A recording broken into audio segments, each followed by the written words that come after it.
Hi hello welcome to our channel. ఈ సువిశాల విశ్వంలో ఎన్నో రహస్యాలు, వింతలు, విచిత్రాలు మరియు మానవుని మేధస్సుకు అంతుచిక్కని ఎన్నో సమాధానాలు లేని ప్రశ్నలు ఉన్నాయి అనటంలో వింతేమీ లేదు. ఆ వింతల్లో ఇది ఒక అద్భుతమనే చెప్పాలి. అదే శంబళ నగరం. ఇతిహాసాల్లో దాగిన రహస్య ప్రదేశం ఇది. ఇప్పటికీ ఉనికిలో ఉన్న ఈ నగరంలోకి ఇప్పటి వరకు కొందరే ప్రవేశించారు. ఇంతకీ ఈ శంబళ నగరం ఎక్కడుంది? భారతదేశం ఎన్నో అద్భుతాలకు నెలవు. ముఖ్యంగా ఉత్తరాన ఉన్న హిమాలయాలు, మన పాపాలను కడిగివేసే ఎంతో పవిత్రంగా భావించే గంగానది పుట్టింది కూడా ఇక్కడే. ఆ పరమశివుడు కొలువైన కైలాస పర్వతం ఉన్నది కూడా ఇక్కడే. అక్కడ కేవలం కైలాస పర్వతమే కాదు, కంటికి కనిపించని ఒక రహస్య నగరం కూడా ఉందనే సంగతి చాలా తక్కువ మందికి తెలుసు.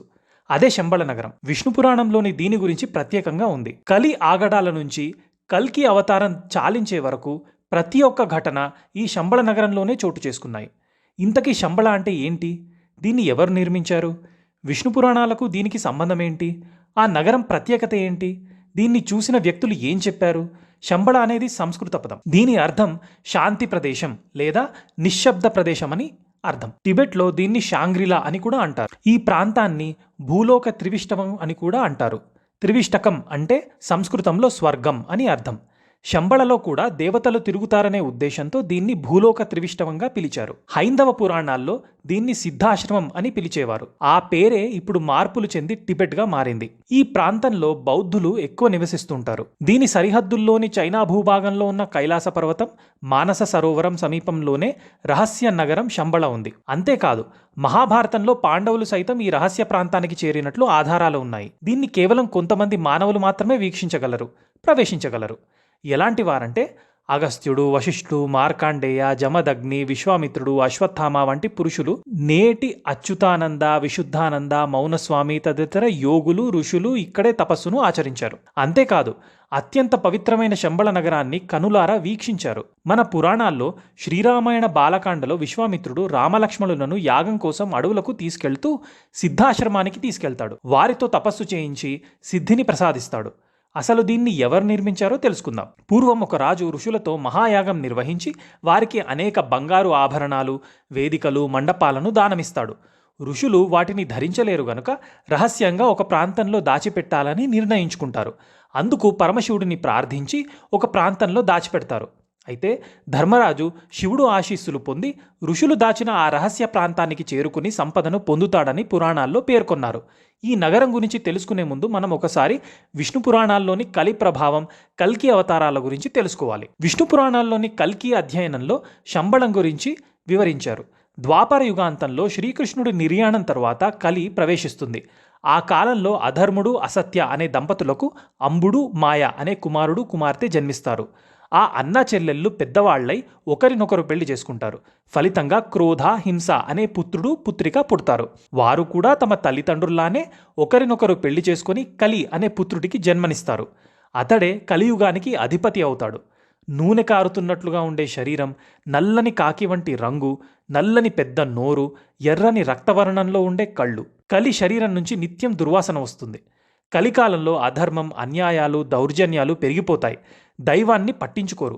నాస్తికులు పెరిగి దైవారాధన మర్చిపోతారు. అలా 4 పాదాలుగా మానవలోకం పాపాల పుట్టగా మారి ప్రజలు క్షుద్ర పూజలతో తాంత్రిక శక్తులను పూజించడం మొదలు పెడతారు. దీంతో దేవతలు శ్రీ మహావిష్ణువును ఆశ్రయించి లోకాన్ని రక్షించాలని వేడుకుంటారు. అంతటా శ్రీ మహావిష్ణువు దేవతలకు అభయమిస్తాడు. భరతవంశంలో శంబళ అనే నగరంలో విష్ణుయశుడు, సుమతి అనే పవిత్రమైన దంపతులకు పుత్రుడిగా జన్మిస్తానని చెబుతాడు. లక్ష్మీదేవి సింహళ ద్వీపంలో పద్మావతిగా అవతరిస్తుందని పేర్కొంటాడు. ఇచ్చిన మాట ప్రకారం 4 చేతులతో మహావిష్ణువు జన్మిస్తాడు. పవిత్ర గంగా ప్రక్షాళనతో ఆ 4 చేతులు 2 చేతులు అవుతాయి. మృత్యుంజయుడైన మార్కాండేయుడు కల్కి అనే నామకరణం చేస్తాడు. ఉపనయనం తర్వాత కల్కి తండ్రి వద్ద సెలవు తీసుకుని శస్త్రవిద్య, వేదాలు నేర్చుకోవడానికి ప్రయాణమవుతాడు. మార్గమధ్యలో పరశురాముడు కనిపించి కల్కిని మహేంద్రగిరికి తీసుకెళ్తాడు. అక్కడ 64 విద్యలను కేవలం 4 నెలల్లోనే నేర్చుకుంటాడు కల్కి. అనంతరం కల్కి బిల్వోదక క్షేత్రానికి చేరుకుంటాడు. అక్కడ శివుడిని ప్రార్థించి సాక్షాత్కారం పొందుతాడు. ఈ సందర్భంగా శివుడు కల్కిని తన ఒడిలో కూర్చోబెట్టుకుని జన్మరహస్యం చెబుతాడు. కలికాలంలో పాపాలను అంతం చేయడానికి ఈ అవతారంలో జన్మించావని చెప్పడంతో పాటు దివ్యశక్తులు గల గరుడ అశ్వాన్ని బహూకరిస్తాడు. అనంతరం రత్నపు పిడిగల ఖడ్గాన్ని కూడా అందిస్తాడు. ఈ నేపథ్యంలో కల్కి సింహళ ద్వీపానికి చేరుకొని పద్మావతిని పెళ్లి చేసుకుంటాడు. అక్కడి నుంచి శంబళకు తిరుగు ప్రయాణం అవుతాడు. అప్పటికి శంబళ నగరం రూపురేఖలు మారిపోయి ఎంతో అందంగా ఆహ్లాదకరంగా కనిపిస్తుంది. ఆ ప్రాంతాన్ని విశ్వకర్మ నగరంగా తీర్చిదిద్దడంతో శంబళ సర్వాంగ సుందరంగా తయారవుతుంది. పాపుల్లో మాత్రం ఎలాంటి మార్పు రాదు.